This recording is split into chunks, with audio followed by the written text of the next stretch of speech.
Cambridge English, IELTS 12, Tests 5 to 8. Published by Cambridge University Press and Cambridge English Language Assessment 2017. This Test 7. You will hear a number of different recordings and you will have to answer questions on what you hear.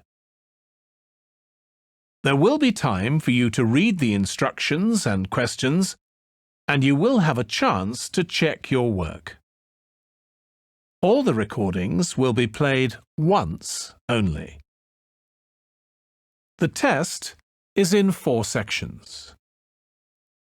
At the end of the test, you will be given 10 minutes to transfer your answers to an answer sheet. Now turn to Section 1.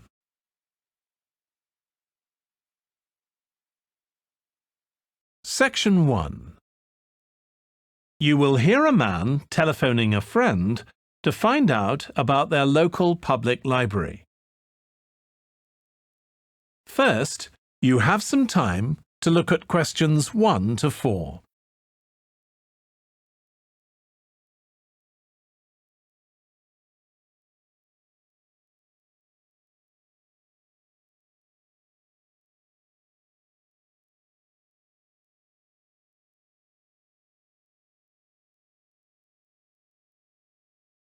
You will see that there is an example that has been done for you. On this occasion only, the conversation relating to this will be played first. Hello? Hi, Susie. It's Paul here. How are you? Enjoying your new job? You're working at the library, aren't you? Yes, I started when the library reopened a month ago. It's great. The woman says that the library reopened a month ago. So month has been written in the space. Now we shall begin. You should answer the questions as you listen because you will not hear the recording a second time. Listen carefully and answer questions 1 to 4. Hello? Hi, Susie. It's Paul here. How are you? Enjoying your new job? You're working at the library, aren't you? Yes, I started when the library reopened a month ago. It's great. Actually, Carol and I have been meaning to join for a while. Oh, you should. It doesn't cost anything, and the new library has all sorts of facilities. It's not just a place where you borrow books.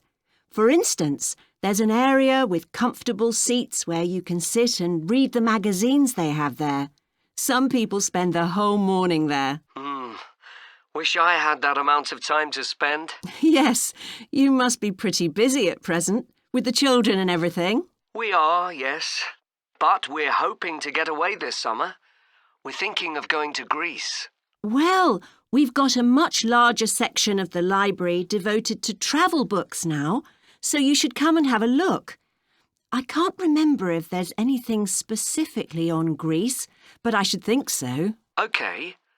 Now, Carol's organising a project for the history class she teaches at school.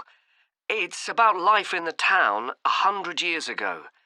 Do you have anything that might be useful? Yes. Actually, we've now got a new section with materials on the history of the town and surrounding region. Right. I'll tell her. You can't always find that sort of thing on the internet.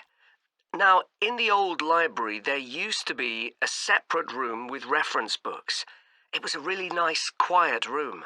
Yes, we've put those books in the main part of the library now, but we do have a room called the community room. It can be hired out for meetings, but at other times, people can use it to study. I might use that. It's hard to find anywhere quiet at home sometimes. I can't remember how old your son and daughter are. We've introduced a special section of fiction written specially for teenagers, but they might be a bit young for that. Yes, they would be. Before you hear the rest of the conversation, you have some time to look at questions 5 to 10.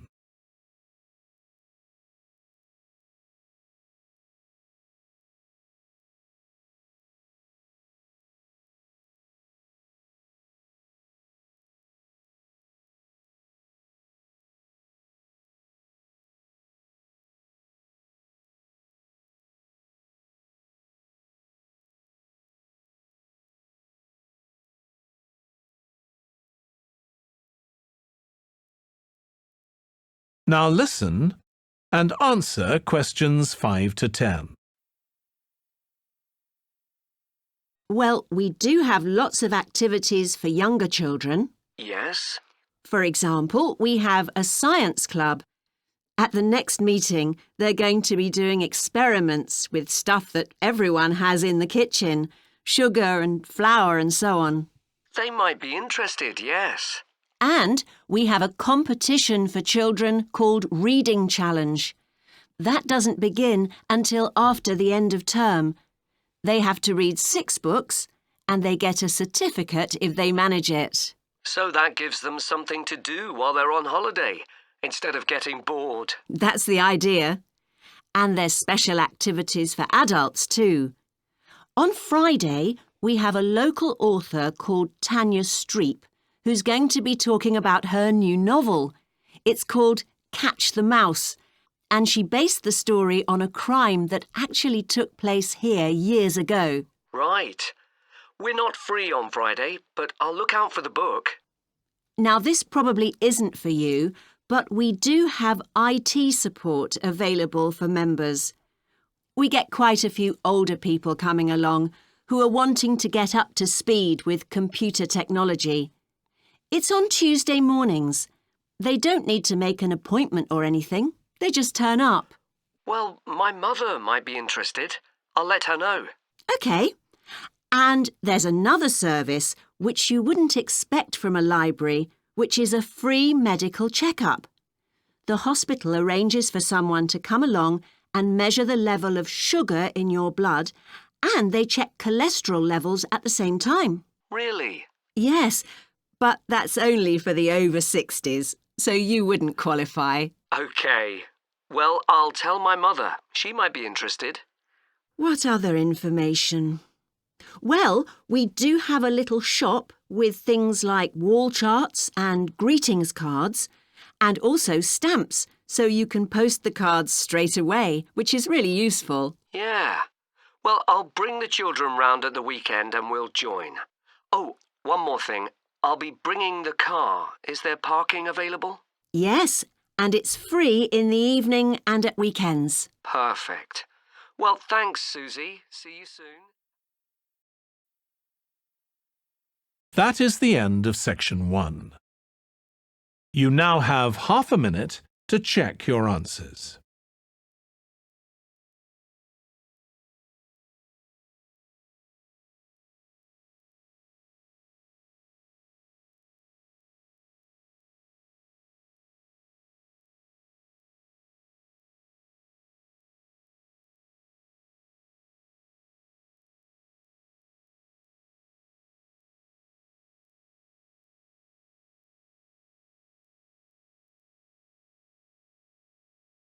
Now turn to section 2.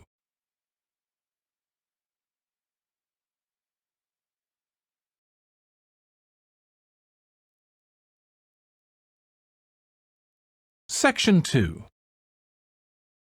You will hear part of a training session for new employees at a large travel company. First, you have some time to look at questions 11 to 17.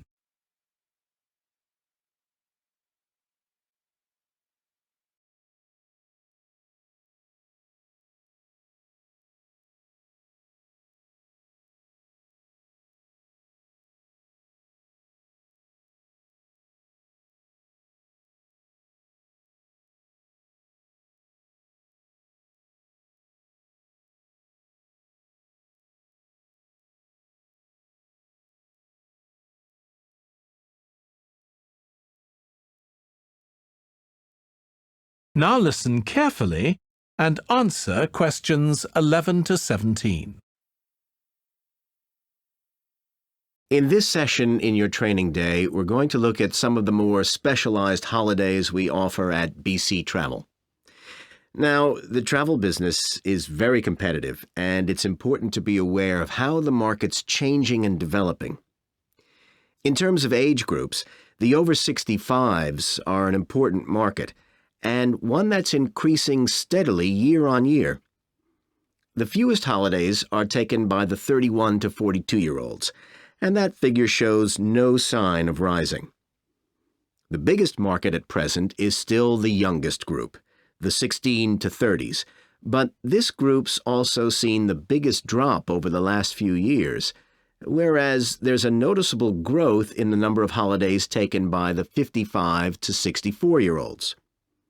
As far as the 43 to 54-year-olds are concerned, bookings there are steady, but I have to say we haven't seen the increase we expected. One trend we're noticing with nearly all age groups is the growing popularity of holidays in which clients do some kind of specialized activity. I'm not talking here about adventure holidays where clients take part in high-risk activities like white water rafting just for the thrill of it. Activity holidays usually involve rather less high-risk sports or things like art and music. They're not necessarily cheaper than ordinary holidays, often the opposite in fact, but they do often take place outside the main tourist centers, which gives an opportunity for clients to find out more about the local people and customs. And many say this is one of the most positive features of these holidays. Of course, they offer the chance to develop a new skill or talent, but clients often say that more than this, it's the chance to create lasting relationships with other like-minded people. That's the main draw. Let me give you some examples of BC travel activity holidays. Our painting holidays take place in 4 different centers in France and Italy, and they're very popular with clients of all abilities from beginners onwards. We've got an excellent team of artists to lead the classes. Some of them have been with us from the start, and 5 additional ones will be joining us this year so that we can offer a greater number of classes in each center. As far as cooking holidays are concerned, I know a lot of agents offer holidays where clients cook recipes related to one particular country, usually the one they're staying in, but we focus on dishes from a great many different ones. Apart from that, you'll find the usual emphasis on good quality organic ingredients. That's more or less a given nowadays, and there are generally some meat-free recipes included. Our photography holidays take place in a wide range of countries from Iceland to Vietnam, and clients have the opportunity to see some stunning scenery. Groups are small, no more than 8, so clients can have one-on-one tuition during the holiday, and excursions are arranged with fully trained guides. At the end of each holiday, an exhibition is held of the photographs taken so that clients can see one another's work and receive valuable feedback from the tutor. Before you hear the rest of the training session, you have some time to look at questions 18 to 20.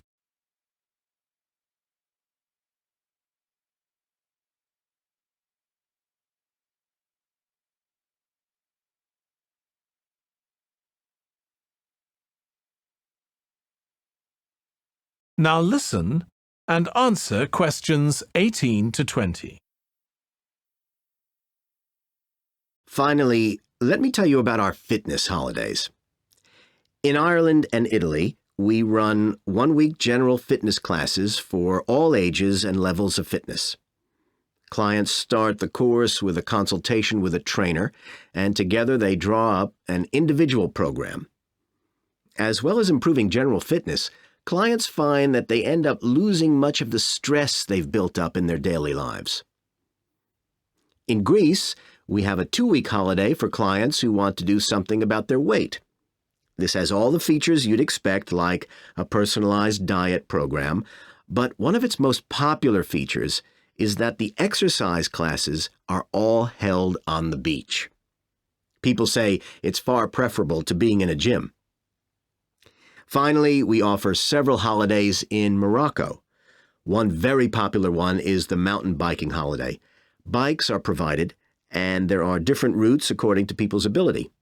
We offer one which is tailored to the needs of families, which is particularly popular. Okay, so that's about all the time I have today, so thank you very much. That is the end of section 2. You now have half a minute to check your answers.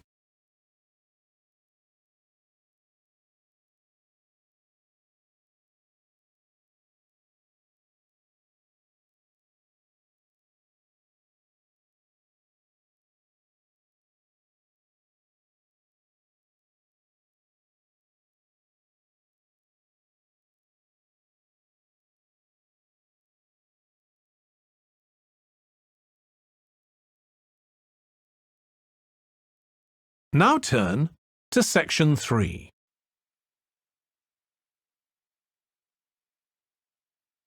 Section 3.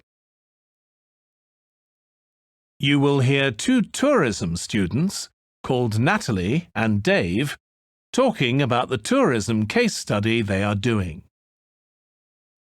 First, you have some time to look at questions 21 to 26.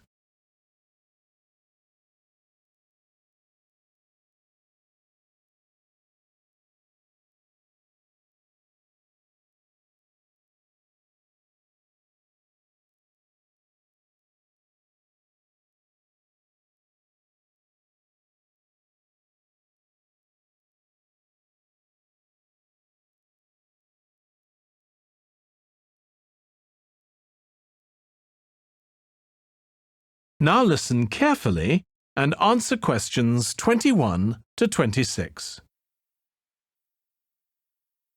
Dave, I'm worried about our case study. I've done a bit of reading, but I'm not sure what's involved in actually writing a case study. I missed the lecture where Dr. Baker talked us through it. OK, well, it's quite straightforward. We've got our focus. That's tourism at the Horton Castle site. And you said you'd done some reading about it? Yes, I found some articles and made notes of the main points. Did you remember to keep a record of where you got the information from? Sure, I know what a pain it is when you forget that. OK, so we can compare what we've read. Then we have to decide on a particular problem or need at our site. And then think about who we're going to interview to get more information. OK, so who'd that be? The people who work there? And presumably some of the tourists too? Yes, both those groups. So we'll have to go to the site to do that, I suppose. But we might also do some of our interviewing away from the site. We could even contact some people here in the city, like administrators involved in overseeing tourism. OK, so we'll need to think about our interview questions and fix times and places for the meetings. It's all going to take a lot of time. And if we can, we should ask our interviewees if they can bring along some numerical data that we can add to support our findings. And photographs? I think we have plenty of those already. But Dr. Baker also said we have to establish with our interviewees whether we can identify them in our case study or whether they want to be anonymous. Oh, I wouldn't have thought of that. OK, once we've got all this information, I suppose we have to analyse it. Yes, put it all together and choose what's relevant to the problem we're focusing on, and analyse that carefully to find out if we can identify any trends or regularities there. That's the main thing at this stage, rather than concentrating on details or lots of facts. OK, and then once we've analysed that, what next? Well, then we need to think about what we do with the data we've selected to make it as clear as possible to our readers. Things like graphs or tables or charts. Right. Then, the case study itself is mostly quite standard. We begin by presenting the problem and giving some background, then go through the main sections. But the thing that surprised me is that in a normal report, we'd end with some suggestions to deal with the problem or need we identified. But in a case study, we end up with a question or a series of questions to our readers, and they decide what ought to be done. Oh, I hadn't realised that. Before you hear the rest of the discussion, you have some time to look at questions 27 to 30.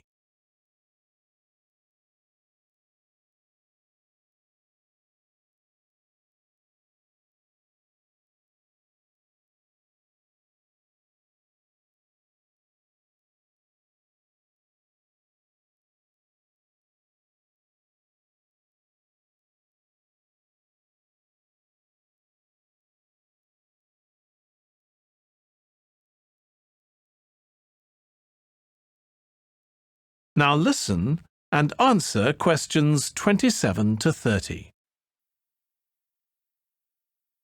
So, basically, the problem we're addressing in our case study of the Horton Castle site is why so few tourists are visiting it. And we'll find out more from our interviews, but I did find one report on the internet that suggested that one reason might be because, as far as transport goes, access is difficult. I read that too, but that report was actually written 10 years ago when the road there was really bad, but that's been improved now. And I think there's plenty of fascinating stuff there for a really good day out, but you'd never realise it from the castle website.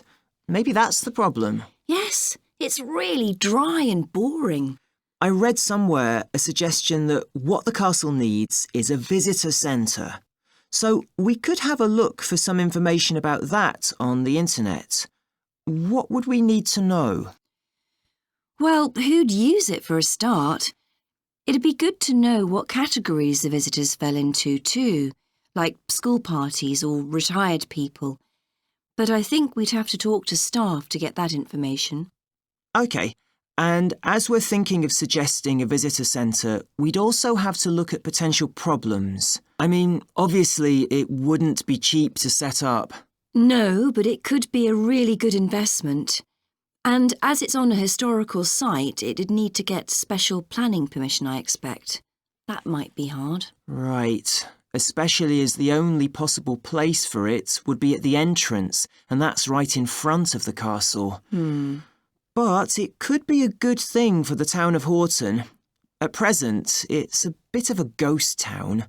Once they've left school and got any skills or qualifications, the young people all get out as fast as they can to get jobs in the city, and the only people left are children and those who've retired. Right. Something else we could investigate would be the potential damage that tourists might cause to the castle site. I mean, their environmental impact. At present, the tourists can just wander around wherever they want. But if numbers increase, there might have to be some restrictions, like sticking to marked ways. And there'd need to be guides and wardens around to make sure these are enforced. Yes, we could look at that too. OK, well, we certainly managed. That is the end of section 3. You now have half a minute to check your answers.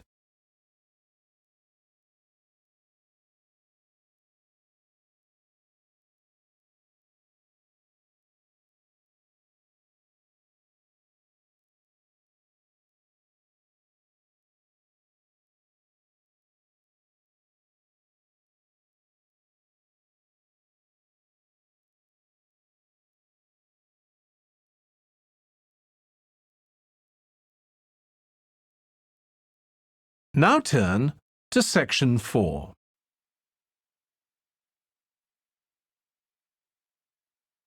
Section 4. You will hear a lecturer on an environmental studies course discussing how birds are affected by environmental change. First, you have some time to look at questions 31 to 40.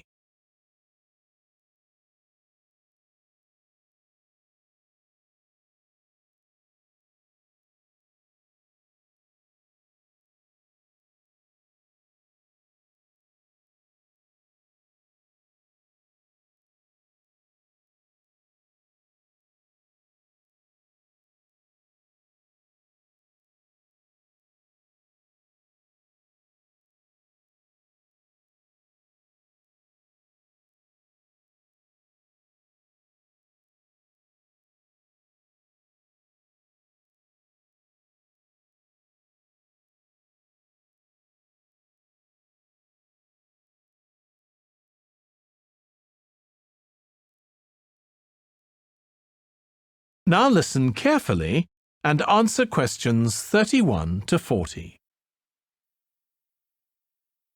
OK, so we've been looking at how man-made changes in our environment can affect wildlife.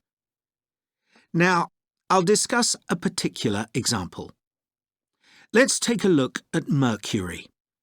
Mercury's one of the 120 or so elements that make up all matter, and it has the symbol Hg. It's a shiny, silvery substance.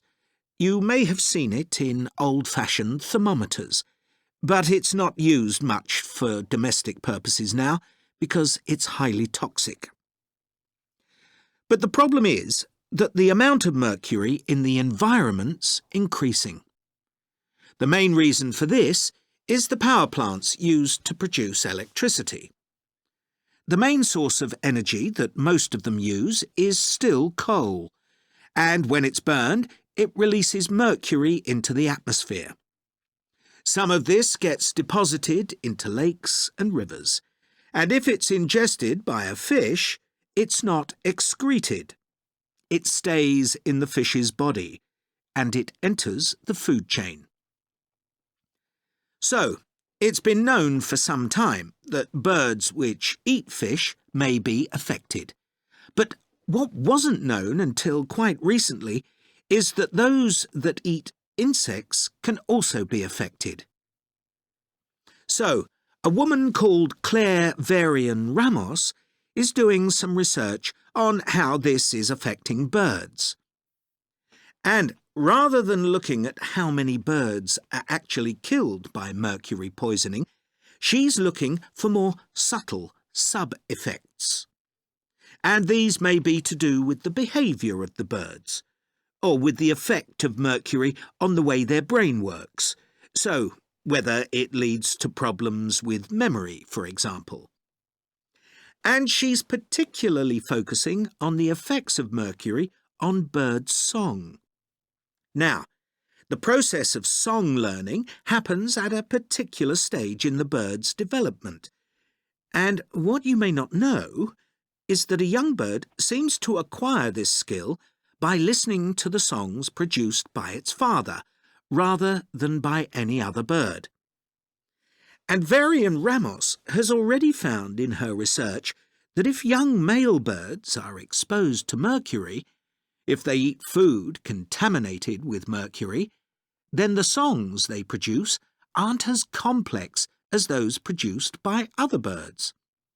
So, quite low-level exposure to mercury is likely to have an impact on male birds in a natural situation because it can mean that they're less attractive to female birds, and so it can affect their chances of reproduction.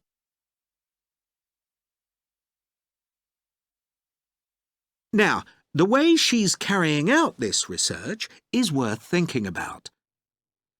She's using a mixture of studies, using birds kept in laboratories and studies carried out outdoors in the wild. The lab-based studies have the advantage that you don't get all the variables you would in a natural setting. So, the experimenter has a much higher level of control, and that means they can be more confident about their results in some ways. And of course, they don't have to worry about going out and finding the birds in order to observe them. So, what are the implications here for humans? Well, because many birds are migratory, they may be transporting mercury far from contaminated sites. For example, it's been found that ducks who'd been feeding at a contaminated site were later shot by hunters over 1,000 kilometres away and presumably eaten. But these birds likely had mercury levels high enough to warrant concern for human consumption.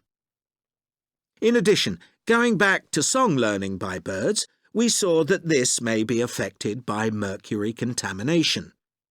Well, we also know that in humans, mercury causes developmental delays in the acquisition of language, and in fact this process is very similar in the brain regions it involves, and even the genes that are involved.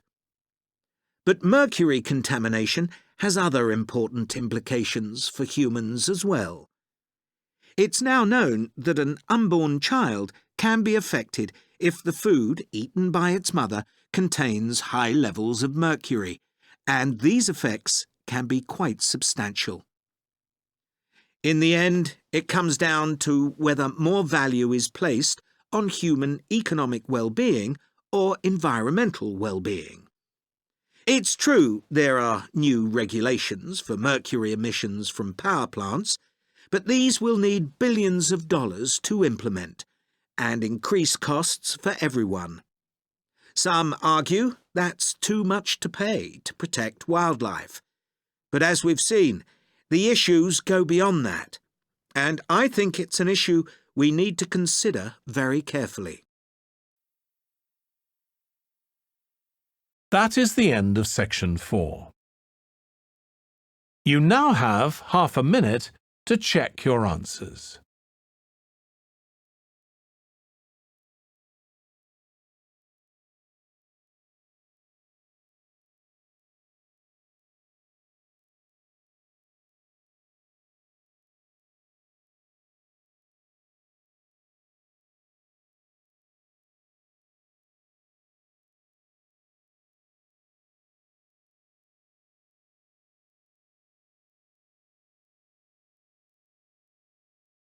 That is the end of the listening test. In the IELTS test, you would now have 10 minutes to transfer your answers to the answer sheet.